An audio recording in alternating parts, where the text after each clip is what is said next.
Hello friends, नमस्ते। This is Akanksha Tripathi. Welcome to study hub. So friends, आज की इस वीडियो में हम लोग मॉडल पेपर पर डिस्कस करेंगे जो कि आपका टीचिंग सब्जेक्ट फिजिकल साइंस है, ठीक है, जिसका एग्ज़ाम 17 फरवरी को होगा। सो फ्रेंड्स, इस वीडियो में जो है सब्जेक्टिव और ऑब्जेक्टिव दोनों टाइप्स के क्वेश्चंस देखा जाएगा, जो कि ये जो पेपर आपको दिख रहा है हैंड रिटन है, जो एक्सपीरियंसेड टीचर्स के थ्रू बनाया गया है और काफ़ी इंपॉर्टेंट भी है। तो आप इसको एक बार ज़रूर देखें, ठीक है। इससे काफ़ी आपको बेनिफिट होगा, काफ़ी हेल्प मिलेगा। और इसके पीडीएफ के लिए परेशान ना होइएगा, पीडीएफ आपको टेलीग्राम ग्रुप में मिल जाएगा। अगर आप हमारे चैनल के नए लर्नर्स हैं तो आप टेलीग्राम ग्रुप को ज्वाइन कर लीजिएगा, आपको डिस्क्रिप्शन बॉक्स में लिंक मिल जाएगा। चलिए देखते हैं आज का क्वेश्चन। तो राष्ट्रीय विज्ञान दिवस मनाया जाता है, तो राष्ट्रीय विज्ञान दिवस कब मनाया जाता है? 28 फरवरी को मनाया जाता है। कब? 28 फरवरी को। Option C is right. चलिए अगला क्वेश्चन देखते हैं।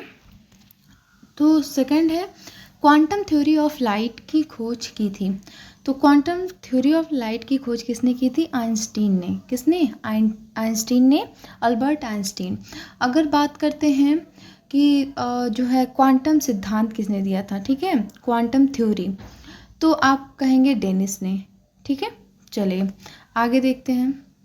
और एक चीज़ और, सापेक्षता का सिद्धांत, ठीक है, थ्योरी ऑफ रिलेटिविटी, ये भी जो है आइंस्टीन ने दिया था, जो कब प्रकाशित हुआ था? 1905 में, 1905 में। तो इन सब चीज़ों को आप याद रखिए। अगर कोई भी चीज़ आप पढ़ रहे हैं तो उसको प्रीवियस नॉलेज से भी रिलेट करके पढ़िए, तो वो आपको कभी भूलेगा नहीं। चलिए नेक्स्ट क्वेश्चन है, क्वेश्चन नंबर 3।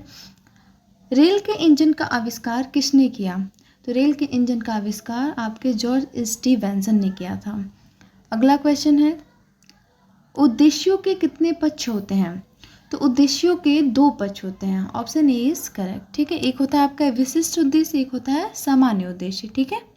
चलिए अगला क्वेश्चन है, प्रयोगशाला विधि में महत्व दिया जाता है। तो जो प्रयोगशाला विधि है उसमें किसका महत्व दिया जाता है? प्रयास एवं त्रुटि का, करके सीखने के सिद्धांत पर, अनुभव पर, या फिर इन सभी पे। तो जो आपका प्रयोगशाला मेथड है उसमें आपको प्रयास एवं त्रुटि, बच्चे प्रयास करते हैं, गलतियां करते हैं और फिर से प्रयास करते हैं, तो इस पे तो ध्यान दिया जाता है और साथ ही साथ करके सीखने पे बल दिया जाता है। और जो आपका प्रयोगशाला विधि होता है वो अनुभव बेस्ड होता है, यानी कि एक्सपीरियंस से बेस्ड होता है, ठीक है। तो option number D is correct. यहाँ पे जो ऑप्शन नंबर डी सही हो। समस्या समाधान विधि के संबंध में निम्न में से कौन सा कथन सत्य है? ऑप्शन ये है, यह विधि बाल केंद्रित होता है, या शिक्षक केंद्रित होता है, या परंपरागत विधि है, या उपयुक्त सभी। तो इसका जो राइट आंसर हो जाएगा, जो समस्या समाधान विधि होता है वो बाल केंद्रित होता है। क्या? चाइल्ड सेंटर्ड, ठीक है। तो ऑप्शन ए इज करेक्ट। अगला क्वेश्चन देखते हैं, पंचपदी योजना विधि के जन्मदाता कौन है? तो जहाँ भी आपको पंचपदी योजना पूछे तो आपका जो आंसर जाना चाहिए वो हर्बर्ट को, ठीक है। कौन? हर्बर्ट, ठीक है। क्लियर है? चलिए आगे। ये सारे क्वेश्चन मैंने आपको प्रीवियस वीडियो में कराया हुआ है, आप एक बार प्लेलिस्ट को जरूर चेकआउट करिएगा, ठीक है। चलिए अगला क्वेश्चन देखिएगा। तो पाठ्यक्रम होना चाहिए, कैसा होना चाहिए पाठ्यक्रम? सुनियोजित होना चाहिए, सुव्यवस्थित होना चाहिए, अनुभव वाला होना चाहिए, उपयुक्त सभी। तो ऑप्शन डी इज राइट। सुनियोजित होना चाहिए, सुव्यवस्थित होना चाहिए, और कैसा होना चाहिए? अनुभव वाला होना चाहिए। चलिए अगला क्वेश्चन है, प्रकरण दृष्टिकोण मनोविज्ञान के किस सिद्धांत पर आधारित है? तो जो प्रकरण दृष्टिकोण है वो मनोविज्ञान के अवयवी सिद्धांत पर आधारित है, ठीक है। चलिए अगला क्वेश्चन देखिएगा। क्वेश्चन नंबर 10 है, विज्ञान शिक्षण में सर्वाधिक उपयोगी सामग्री है। तो विज्ञान शिक्षण में सर्वाधिक उपयोगी सामग्री क्या है? दृश्य श्रव्य सामग्री। Option B is right. Next question है, पाठ्य योजना में सबसे पहले क्या निर्धारित किया जाता है? जब आप लेसन प्लान क्यों बना रहे हैं उसका कुछ उद्देश्य होगा, ठीक है। तो सबसे पहला जो आप डिसाइड करते हैं वो हो गया उद्देश्य, यानी कि ऑप्शन ए इज करेक्ट, ठीक है। चलिए आगे देखते हैं। क्वेश्चन नंबर 12 है, पाठ्य योजना में सबसे अधिक महत्व किसको दिया जाता है या किसका होता है? तो पाठ्य योजना में सबसे अधिक महत्व शिक्षार्थी को, स्टूडेंट को, मतलब कि उनके बारे उनको ध्यान में रखते हुए पाठ्य योजना को तैयार किया जाता है, ठीक है। चलिए आगे देखते हैं। अगला है, पाठ्य पुस्तक के प्रयोग से छात्रों में जागृत होता है। तो पाठ्य पुस्तक के प्रयोग से छात्रों में क्या जागृत होता है? आत्मविश्वास, स्वशिक्षा का दृष्टिकोण, उचित दृष्टिकोण, उपयुक्त सभी। तो इसका राइट आंसर जाएगा ऑप्शन नंबर डी, उपयुक्त सभी। ठीक है। भौतिक विज्ञान का प्रमुख प्राथमिकता युक्त क्षेत्र है ऊर्जा के वैकल्पिक स्रोत, ताप आणविक ऊर्जा उत्पादन, लेजर अभियांत्रिकी या उपयुक्त सभी। तो इसका राइट आंसर हो जाएगा ऑप्शन नंबर डी, उपयुक्त सभी। ठीक है।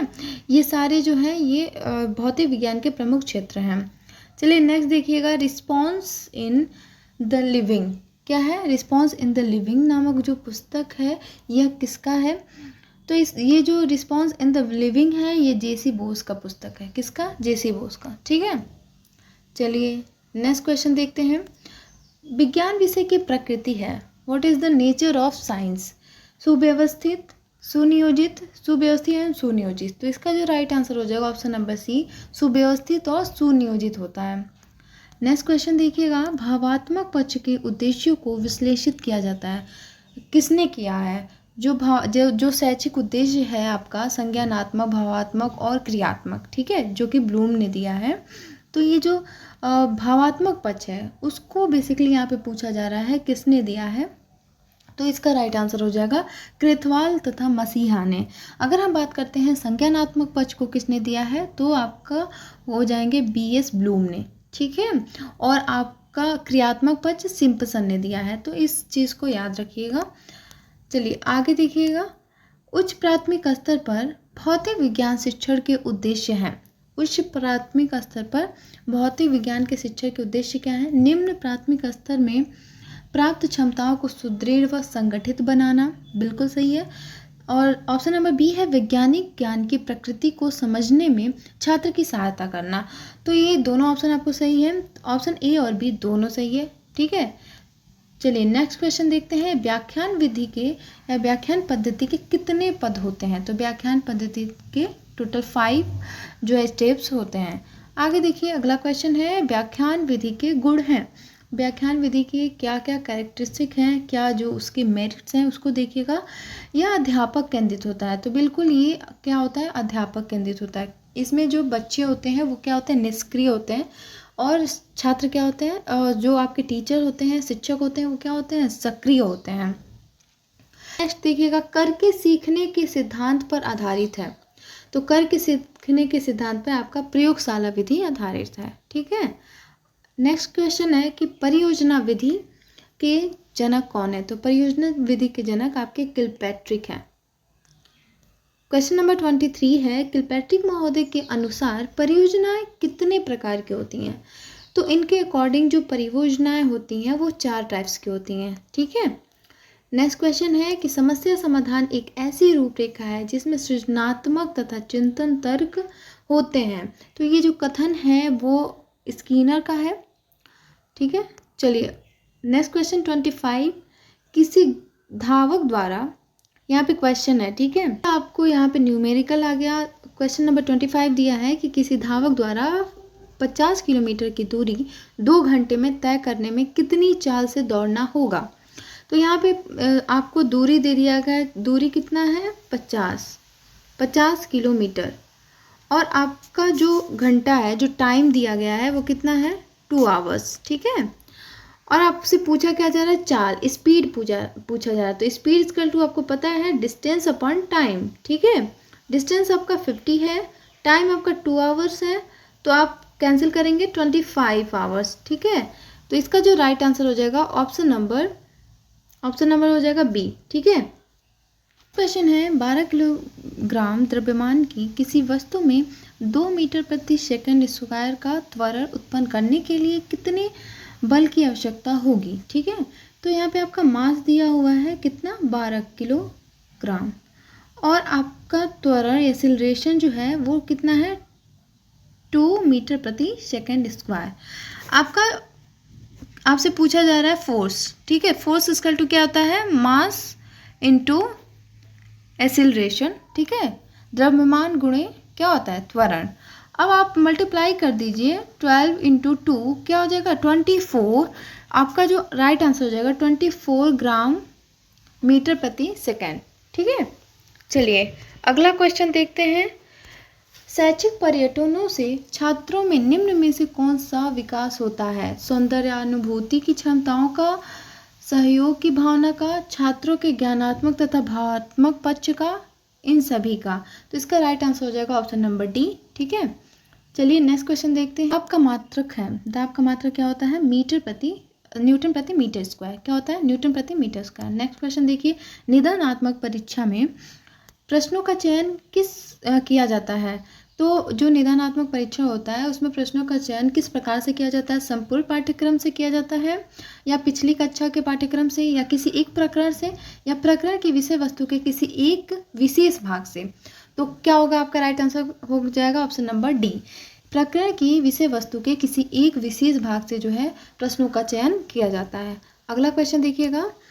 मूल्यांकन, इसको स्किप करते हैं क्योंकि इसमें अभी थोड़ा डाउट है। ठीक है, इसको बाद में देखेंगे। चलिए नेक्स्ट क्वेश्चन देखते हैं। Question number 32। निम्नलिखित में से कौन सा अच्छे परीक्षण का गुण है? तो अच्छे परीक्षण का अच्छा जो परीक्षण है वो कैसा होना चाहिए? वस्तुनिष्ठ होना चाहिए, वैलिडिटी जिसका होना चाहिए, सहजता होना चाहिए। ठीक है, तो इसका जो राइट आंसर हो जाएगा ऑप्शन नंबर डी, ये सभी हो जाएंगे। नेक्स्ट क्वेश्चन है। सर्वाधिक विद्युत चालकता वाला तत्व है? तो चांदी, option number A is right. चांदी का जो है विद्युत चालकता सबसे ज़्यादा होता है। नेक्स्ट क्वेश्चन देखिएगा। शिक्षक से संबंधित किस कार्य क्षेत्र का विस्तार राष्ट्रीय शिक्षा नीति में किया गया है? तो वित्तीय और शैक्षिक, शिक्षक से संबंधित पूछा जा रहा है, तो वित्तीय और क्या? शैक्षिक। Option number D is right. A और सी दोनों हो जाएगा। अगला क्वेश्चन देखिएगा और लास्ट क्वेश्चन है। अप्रक्षेपित सामग्री यानी कि नॉन प्रोजेक्टेड। ठीक है, क्या पूछा जा रहा है? नॉन प्रोजेक्टेड सामग्री कौन है? तो OHP यानी कि ओवरहेड प्रोजेक्टर, तो ये तो आपका प्रोजेक्टेड है। श्यामपट्ट और मॉडल, जो आपका श्यामपट्ट है और मॉडल है ये नॉन प्रोजेक्टेड है। ठीक है, तो option number D is right, B और सी। अब देखिए यहाँ पे आपको जो है ऑब्जेक्टिव क्वेश्चन तो आपने कर लिया। अब सब्जेक्टिव क्वेश्चन पे देखते हैं, क्योंकि आपके 15 नंबर के जो आते हैं वो सब्जेक्टिव क्वेश्चन आते हैं। तो इस पे आप बस इतने क्वेश्चन के भी प्रैक्टिस करते हैं तो आपके 15 मार्क्स आपके पास होंगे। चलिए देखते हैं क्वेश्चन। विज्ञान को परिभाषित कीजिए तथा इसकी प्रकृति को स्पष्ट कीजिए। क्वेश्चन नंबर 2 है। विज्ञान शिक्षण के सामाजिक एवं सांस्कृतिक मूल्य को स्पष्ट कीजिए। ठीक है, और क्वेश्चन नंबर 3 है। दैनिक जीवन में विज्ञान के क्या क्या उपयोग हैं, उनके कोई 5 उपयोग आपको लिखने हैं। और क्वेश्चन नंबर 4 है। श्यामपट्ट के कोई 5 गुण लिखिए। श्यामपट्ट का यूज़ क्यों होता है और कैसे हमारे लिए उपयोगी है। और क्वेश्चन नंबर 5, विधि शब्द से आप क्या समझते हैं? मेथड क्या होता है, कहाँ से लिया गया है, इससे आप क्या समझते हैं, इसके बारे में लिखना है।